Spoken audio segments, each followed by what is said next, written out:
Shalom, jemaat Tuhan yang terkasih dalam Tuhan Yesus Kristus. Berjumpa kembali dalam program Suara Genta, Gemakan Firman Tuhan kita. Hari ini kita belajar firman Tuhan tentang pekerjaan Tuhan, yang akan kita renungkan bersama dalam Kisah Para Rasul pasal 16 ayat 19 sampai yang ke-20. Demikian bunyi firman Tuhan. Ketika tuan-tuan perempuan itu melihat bahwa harapan mereka akan mendapat penghasilan lenyap, mereka menangkap Paulus dan Silas, lalu menyeret mereka ke pasar untuk menghadap penguasa. Setelah mereka membawa keduanya menghadap pembesar-pembesar kota itu, berkatalah mereka, katanya, "Orang-orang ini mengacau kota kita ini karena mereka orang Yahudi." Bapak Ibu Saudara yang terkasih dalam Tuhan Yesus Kristus, dalam teks ini mengisahkan tentang Paulus dan Silas yang diseret dan yang pada akhirnya akan dipenjara. Apa yang diperbuat oleh Paulus dan Silas sehingga mereka diperlakukan dengan tidak baik? Pada ayat sebelumnya dikisahkan tentang keberadaan Paulus yang mengusir seorang budak perempuan yang memiliki roh tenung atau roh jahat untuk meramal. Dan melalui ramalan-ramalan tersebut, perempuan ini memperoleh keuntungan yang banyak secara finansial atau keuangan. Melihat hal itu, Paulus mengusir roh tersebut dan seketika itu roh keluar daripadanya. Sehingga dengan keluarnya roh tersebut, dalam ayat ini dikatakan bahwa penghasilan, harapan, dan keuntungan perempuan ini yang secara finansial lenyap, musnah, atau keuntungan mereka untuk mendapat uang sudah hilang.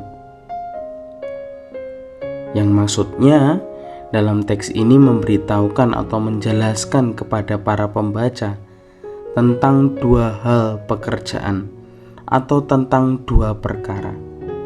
Perkara pertama adalah pekerjaan setan, yang dimana perempuan tersebut dengan memilikinya roh tenung atau roh jahat untuk meramal, dia mendapatkan sebuah keuntungan yang banyak secara finansial atau keuangan.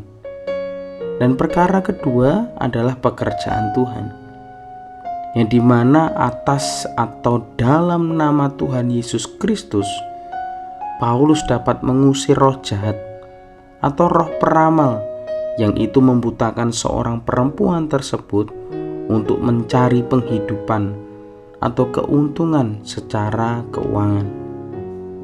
Apa artinya?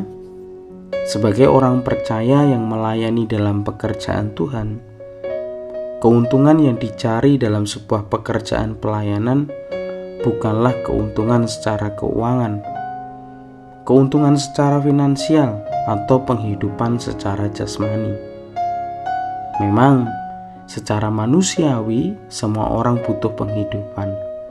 Semua orang butuh uang. Semua orang butuh makan dalam kesehariannya.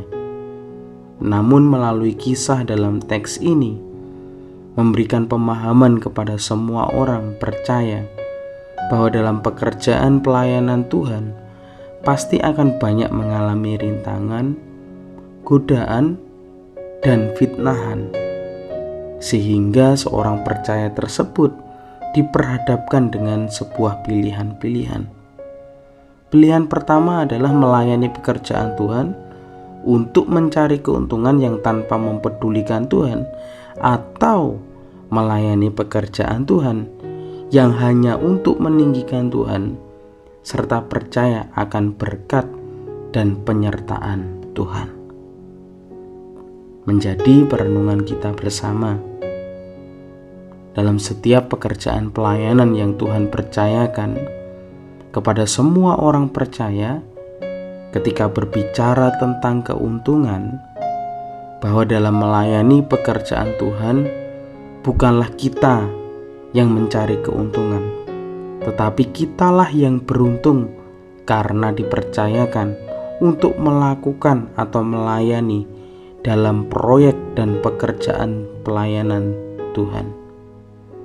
Ingatlah, sama seperti perempuan yang memiliki roh jahat untuk meramal hanya demi mempedulikan penghidupan dan mencari penghidupan dengan tidak benar atau tidak layak, semua pasti akan Tuhan musnahkan. Demikian juga dengan seorang percaya, ketika melayani dalam pekerjaan Tuhan, namun yang dicari hanya demi sebuah keuntungan finansial, sadarilah bahwa Tuhan tidak akan pernah melayakkan, bahwa Tuhan tidak akan pernah memperkenan, dan semua pasti akan dibukakan oleh Tuhan. Amin. Mari kita berdoa. Bapa yang di surga, Allah yang kami sembah dan muliakan di dalam Tuhan Yesus Kristus, Allah yang melimpah dengan segala kemurahan, yang dimana pada hari ini melalui bimbingan Roh Kudus-Mu telah menuntun kami untuk dapat belajar dan merenungkan sabda kebenaran firman Tuhan. Kami berdoa Tuhan, agar segala yang kami renungkan dapat terjadi sesuai dengan maksud Tuhan, dan hanya kebenaran firman Tuhan saja yang nyata dalam kehidupan kami. Sehingga setiap benih kebenaran firman Tuhan yang kami pelajari hari ini, Tuhan boleh bekerja dengan begitu sempurna dan firman-Mu tidak menjadi sia-sia, sehingga kami pun dapat menikmati proses untuk dapat berubah dan berbuah di dalam Kristus. Kami juga berdoa biarlah Roh Kudus Tuhan boleh semakin membukakan mata, hati, dan telinga kami untuk semakin melihat peka dan mengerti terhadap kemauan Tuhan melalui setiap kebenaran firman-Mu. Terima kasih Tuhan, kuduskanlah kami, ampunilah kami, dan mampukanlah kami untuk menjadi pendengar dan pelaku yang setia. Dan pagi hari ini kami juga rindu menyerahkan untuk setiap aktivitas apapun yang kami lakukan hari ini hingga sampai malam nanti. Dan kami rindu apapun yang kami lakukan, biarlah kiranya berkat dan penyertaan Tuhan boleh semakin dan selalu kami nikmati. Kami juga memohon kepadamu ya Tuhan, berikanlah kepada kami, keluarga kami, orang tua kami, saudara-saudara kami, kesehatan, kekuatan, dan sukacita di dalam Yesus. Terpujilah Engkau Tuhan dari saat ini hingga sampai kekal selamanya, saat Tuhan datang untuk menjemput kami. Dalam nama Tuhan Yesus Kristus, kami berdoa dan mengucap syukur. Haleluya. Amin. Tuhan Yesus memberkati.